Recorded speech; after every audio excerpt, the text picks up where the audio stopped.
FM 89.1, Radio Universidad. 6:10 de la tarde. Y bueno, por supuesto, ¿no? El tema hoy es hablar de el DNU, la Corte y todo lo que tiene que ver con lo que está haciendo el gobierno de la ciudad para que las clases sean presenciales. Y ahora por eso nos va a echar muchísima luz, sobre todo en este tema, el abogado constitucionalista Andrés Gil Domínguez. ¿Qué tal, Andrés? Guille Toivero, Noelia y Jorge Chamorro te saludan. ¿Cómo estás? Buenas tardes. Buenas tardes, ¿cómo están ustedes? Bien, todo bien. Bueno, en principio quiero conocer tu opinión de esto que presentó Rodríguez Larreta yendo a la Corte Suprema. Bueno, nuestro sistema federal, cuando el Poder Ejecutivo emite un decreto de necesidad de urgencia, cuando el Congreso dicta una ley, si una provincia o la Ciudad Autónoma de Buenos Aires quieren impugnarlo, el órgano competente es la Corte Suprema de Justicia, lo que se llama la competencia originaria. Así que, desde el punto de vista formal, lo que dice Rodríguez Larreta es acudir ante el órgano competente para hacer un planteo de invalidez de la norma federal. Distinto a lo que aconteció en la Ciudad de Buenos Aires, en donde jueces locales, que no tienen competencia, pues su competencia está limitada a las normas, a los procesos donde se discutan la validez de normas locales, se decidió tramitar un proceso donde está cuestionada una norma federal y dictó una medida cautelar que la suspendió y a su vez ni siquiera notificó ni tuvo como parte del Estado federal y pidiéndole ejercer su derecho de defensa. Yo creo que en el cotejo de ambas situaciones se nota que el dictado de esta medida cautelar y la determinación de la causa por la justicia local no tiene ningún fundamento.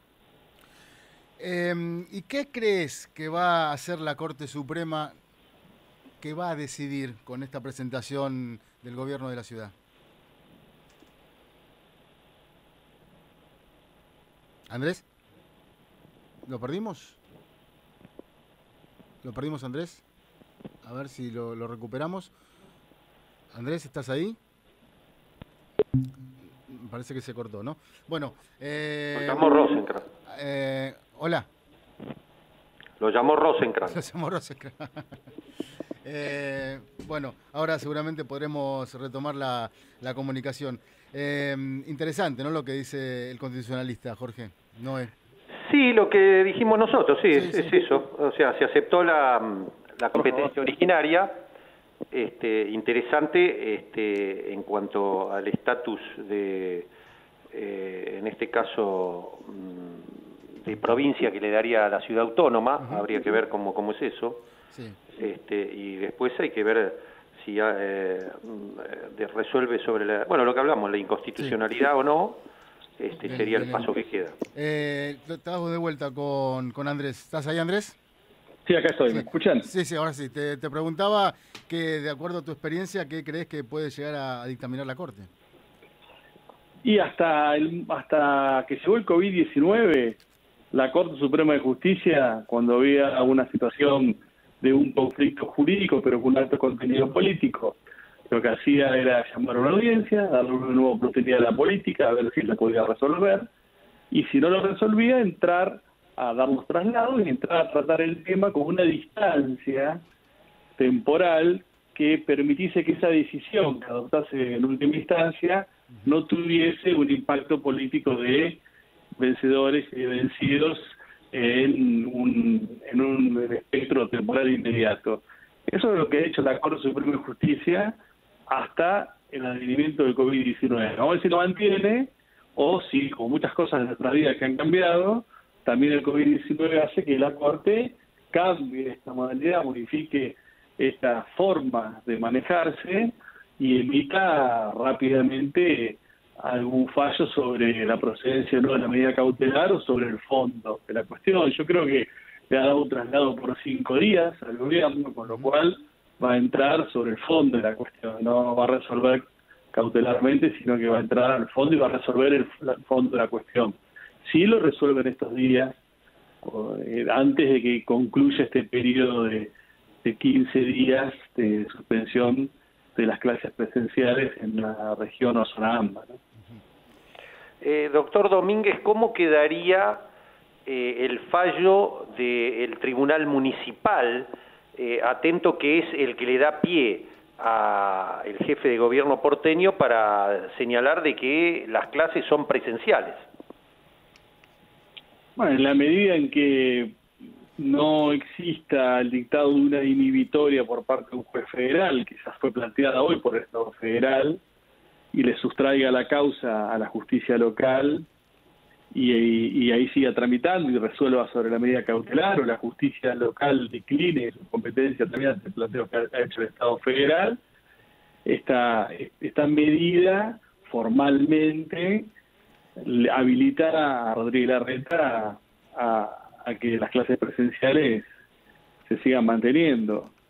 En la medida que la Corte no intervenga y resuelva en contrario, formalmente lo habilita, pero es una situación realmente paradojal, porque la justicia local dicta un fallo contra el Estado federal sin que éste sea citado a juicio, el sujeto demandado del gobierno de la Ciudad de Buenos Aires, que ante la Corte Suprema de Justicia interpuso argumentos similares a los que el fallo le ha dado como resultado y no lo apela. Entonces es realmente una irregularidad y de una normalidad en términos de funcionamiento de nuestro sistema federal muy grande, pero mientras tanto tiene un fallo dictado por la justicia local que no ha apelado, que ha acatado. Para usted, el tema de este DNU basado en la necesidad y urgencia de una política sanitaria ante el crecimiento exponencial de los contagios, ¿se trataría de una medida política no justiciable?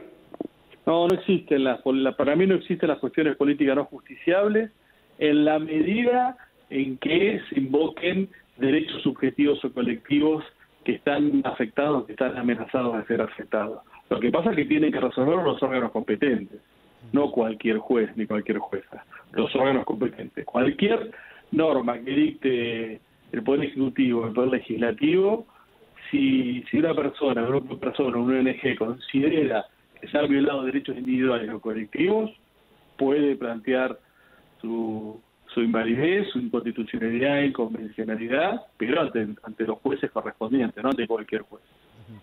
En caso de que la Corte vaya a fondo para resolver sobre constitucionalidad o inconstitucionalidad del DNU, ¿debería llamar a prueba? ¿Y cuál sería esa prueba y en base a qué determinaciones científicas para aceptar o no que hay una pandemia creciendo exponencialmente?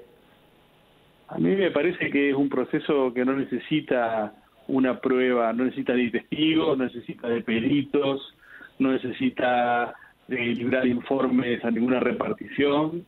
Me parece que con el planteo de la ciudad y con la contestación del Estado Nacional, aportando los datos que para el Estado Nacional justifiquen el dictado de la medida, ya la Corte está en condiciones de dictar un fallo de fondo.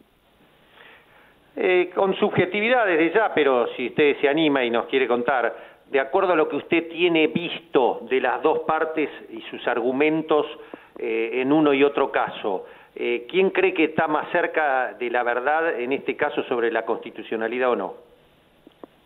Bueno, hablar sobre la verdad es un término un poco fuerte, mucho más en el campo del derecho, que es una construcción simbólica y discursiva de sentidos, que puede aspirar a cierta racionalidad, no sé si es la verdad. Ahora, yo tengo toda una postura sobre este tema, que yo considero que si uno aplica uno de los vectores, uno de los cánones más importantes que ha desarrollado la jurisprudencia mundial, que es el principio de proporcionalidad y la de la ponderación, hoy, en este contexto que estamos viviendo y como se han aplicado las restricciones, limitar el derecho a la educación de forma presencial con esta intensidad, esto es limitarlo a la máxima intensidad, sin tener premisas fácticas y premisas empíricas y científicas que puedan sostener tanta intensidad, y diciendo que de 6 a 8, de 6 de la mañana a 8 de la noche, se desarrollan todo tipo de actividades y estas no tienen tanta intensidad en la limitación y que hay que proteger el interés superior del niño, me parece que en este contexto, con estas premisas, la decisión del presidente es inconstitucional y debe revisarla seriamente de acá a 15 días si se logra que este fallo de la ciudad se revoque. Me parece que dado ese contexto, dado que el niño y adolescente tiene un interés superior, que la ley de protección del niño y adolescente dice que cuando hay conflictos entre los derechos de los niños y los derechos de los adultos, a priori debe prevalecer el derecho de los niños, y que esos mismos niños pueden ir a un club o pueden ir a la escuela, me parece que en este contexto esta limitación no es constitucional. Ah, qué interesante. Bueno, está totalmente en contra de lo que yo pienso. Por supuesto, usted tiene todos los pergaminos, ¿no? Simplemente que yo, como periodista, me baso en la publicación de The Lancet, que considera que la presencialidad en los colegios es verdaderamente peligrosa para la circulación del virus. Me baso en la experiencia alemana, de Canadá, de Uruguay hasta hace poco, de Inglaterra, de España, en fin, de una cantidad de países del primer mundo que han tenido que focalizada y quirúrgicamente frenar los millones de personas que moviliza una escolaridad, ¿no? Sin ir más lejos, en el AMBA se llega a 6 millones de personas directamente moviéndose para trasladar a los chicos al colegio. Creo que ahí está el punto, pero bueno, usted tiene todo el derecho a... No. A ver, esto es debatible y discutible, cada uno tiene una perspectiva distinta. Ahora, si vos me dijeras que por la situación sanitaria pasamos de vuelta a la fase 1 y vamos al ASPO, yo lo entendería. Pero este semi-ASPO, en donde vos privilegiás el funcionamiento, que también mueve mucha gente, de la industria, del comercio, de los clubes, de los gimnasios, y limitás con la máxima intensidad que puede limitar el derecho a que niños y niños adolescentes concurran presencialmente al colegio, que no es un tema solamente de educación, en el fortalecimiento de la constitución subjetiva en una edad muy particular de las personas. Entonces, en este contexto, y no me importa, Canadá, Francia, Alemania, está muy bien, pero tiene un contexto distinto. Hay que hablar en este contexto, con estos valores, en este momento. Si vamos todo al ASPO, perfecto. Ahora, si vamos a un medio ASPO, donde vos estás privilegiando que el comercio, la industria, cierto ocio, sigan sin ningún tipo de restricciones más allá de 8 a 6 de la mañana, que los chicos no vayan al colegio, y es muy difícil mantener la razonabilidad y proporcionalidad en este contexto de la medida adoptada. En fin, creo que hay restricciones desde las 6 de la mañana hasta las 8 de la noche. Hay fuertes restricciones, o sea, para bares, confiterías, no hay teatros, no hay un montón de restricciones, y ni hablar de 8 de la noche a 6 de la mañana hay restricciones totales. Visto en ese contexto, insisto, hay que frenar la circulación, no es un tema, nadie duda de la necesidad de la presencialidad, el aspecto psicofísico de los chicos, nadie lo duda eso, pero no es un tema educativo, este es un tema de salud pública y sanitario. Pero bueno, en fin, ahí están los puntos, que es interesante. Lo bueno, ¿sabe qué sería? Y en esto seguro que coincide conmigo, porque lo conozco y lo sigo. Este es un fracaso de la política, porque lo que habría que haber hecho antes habría haber sido discutir esto como lo discutimos nosotros democráticamente, ponerse de acuerdo y no hacer estas parrabasadas que están haciendo. A ver, totalmente de acuerdo. Esto es el gran fracaso de la política. Y yo que no quiero ver quién tiene más culpa, menos culpa, no quiero entrar en eso. Es el gran fracaso de la política, porque en la pandemia que estamos surcando, que está surcando la humanidad, que no sabemos ni cómo va a terminar, que a nosotros nos afecta de una forma muy particular, porque no es que llegamos como un país fortalecido en índices económicos, sociales y culturales, con un amplio desarrollo. Vamos, llegamos con serios déficits estructurales. Si la clase política no puede ponerse de acuerdo en esto, si no se puede solucionar esto, y tiene que ir a que los jueces resuelvan esto, en términos que le van a dar la razón a uno u otro, y va a haber un ganador y un perdedor que va a desunir todavía más en el ámbito de una pandemia.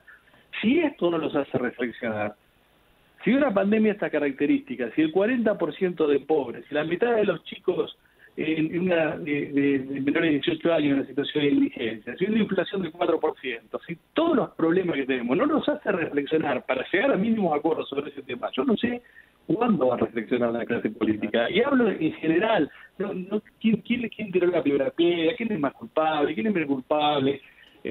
A la sociedad le interesa poco eso, lo que quiere son soluciones, lo que quiere es cierta armonía, ciertos puntos en común, porque si en esto lo estamos haciendo por un tema de una restricción, más allá de bien o mal, cada uno de nosotros se expuso, pero son 2 semanas, es una medida de gobierno, son 5 días de presencialidad o no, generamos esta situación de tanta tensión. Es muy difícil seguir enfrentando una pandemia que es realmente devastadora, que no sabemos cómo va a terminar, no sabemos qué nuevo orden va a salir acá en el mundo. Con esta intensidad, con esta agresividad, con esta falta de acuerdo, yo veo muy difícil la convivencia, veo muy difícil. Sí, realmente. Yo lo único que disiento en otra cosita es que creo que la responsabilidad principal en esta puja agonal de la política es claramente del sector opositor. El gobierno por omisión, por contradicciones, por errores no forzados, clarito, pero la oposición encabezada por Macri y Patricia Bullrich, que lo está llevando de las narices a Rodríguez Larreta para marcar un liderazgo, me parece lamentable. Ahí sí que me había ilusionado con la foto el año pasado, en marzo, de Rodríguez Larreta, los gobernadores de Cambiemos, todos juntos con el presidente por el tema de la pandemia, el tema de la deuda pública externa. Hoy creo que la partida en la interna de Juntos por el Cambio la está ganando el sector más radicalizado y no le auguro nada bueno al conjunto de la dirigencia del país para salir adelante. Esa es mi pequeña diferencia en cuanto a responsabilidades. Muy bien, doctor, muchas gracias por habernos atendido. Muchas gracias, muy buenas tardes. Muy buenas tardes. Sí, Guille. Sí, bueno, por supuesto que uno aprende tanto escuchando, que estaba, es más, hoy te juro, era un oyente más, era un oyente más y no quería que termine nunca no debate, sino diferencia de ideas. 6:26 de la tarde, ¿les parece un alto en el camino y volvemos? Desde ya. Desde la Universidad Nacional de La Matanza, Radio Universidad FM 89.1. Siempre cerca.